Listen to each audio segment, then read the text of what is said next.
Today we're going to learn about solutions. And solutions are basically homogeneous mixtures where you have a uniform distribution of particles throughout. The most common solutions that we have use water as the solvent.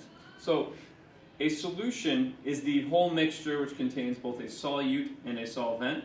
Solvent is usually the substance that's present in the greater amount. Usually in most systems we're going to work with water as the solvent of choice, and then the solutes would be the particles that dissolve within the solvent. And this image right here is that simulation showing that water molecules, they're not in fixed locations. They change neighbors and they move around. They move around faster at higher temperatures and slower at lower temperatures. And if it gets cold enough, it becomes frozen, and then they don't really, they just vibrate in place. So what happens when you dissolve something in water, there are two possibilities. Basically, the particles can either separate into ions or they don't. And when they do separate into ions, like you'll see when I do it with sodium chloride, which is an ionic compound, the ions, which are positive and negative, are going to interact with the water in a certain way. The other possibilities, if you have a molecular compound or molecular solid, such as like sugar, which is a polar covalent substance, but doesn't break apart into ions, it behaves differently as well. So first thing, we'll take the salt and put it in water. And you can see that the ions separate. And that has an impact on whether or not the substance is capable of, or the solution is capable of conducting electricity. Right now, since it has an ionic substance in it, if you were to stick two electrodes in the solution, there would be basically a path that electrons could hop their way across the solution and conduct electricity. You can also see that there's a certain sort of structure to this. Even though I've paused it, it's moving slowly, you can see that if I show the partial charges on water, the oxygen, which is partly negative, is what's going to be most closely surrounding the sodium ion, which is positively charged. So opposites attract electronically, so that's what pulls the sodium ion away from the chloride ions that were originally present. And you can see that the chloride ion has a lot more of the hydrogen ends of the water molecules surrounding that, because the partially positive hydrogens will interact favorably with the completely negative chloride ion. This is called an electrolytic solution, and this is what you get when you have a highly soluble ionic compound present in water. If you have something that doesn't really dissolve or break apart into ions because they're held together too strongly, then you're probably not going to get a very electrolytic solution.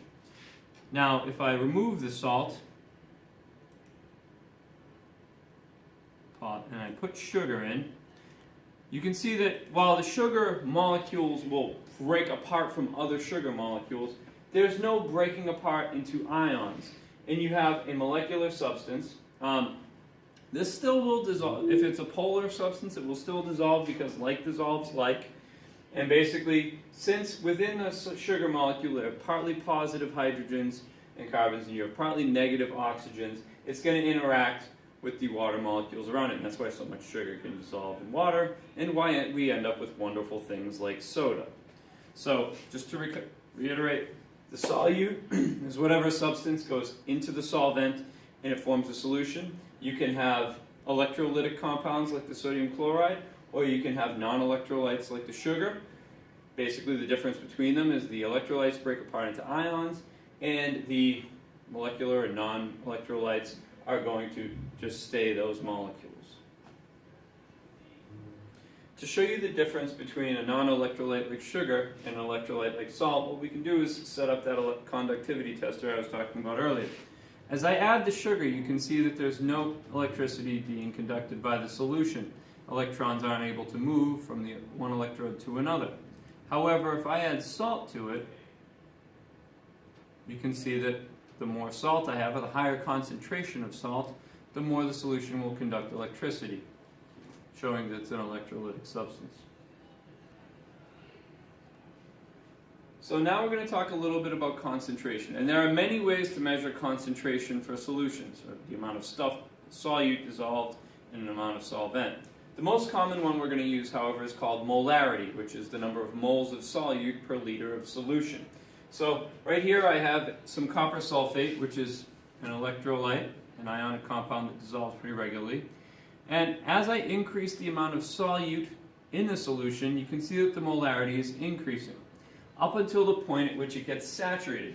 Once the solution's saturated, that means the solvent can't handle any more solute, and what you just get is an accumulation of the solid particles on the bottom. Kind of like nothing more is dissolving. So even if I continue to add more copper sulfate, none of it's going to dissolve, and your molarity is going to stay the same. So when you talk about concentration, it's only talking about the material that's dissolved. Now, if I add more water to it, I can probably dissolve all that, but I'm just going to remove it.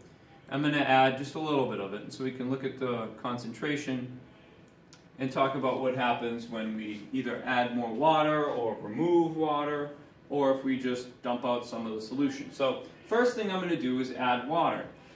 When we do that, the concentration is going to go down because the solute particles become more spread out. And you can see that that's what happens as I add water. If I cause some evaporation to happen, which is only going to impact the solvent molecules or the water, you're going to see that the concentration is going to increase, as you would expect, until it gets to the point where nothing else can dissolve. So I'm just going to refill it a little bit. And then I'm going to drain some of the solution. And that's not going to impact the molarity at all because you're getting rid of both the solute and solvent, and the ratio between the two stays the same.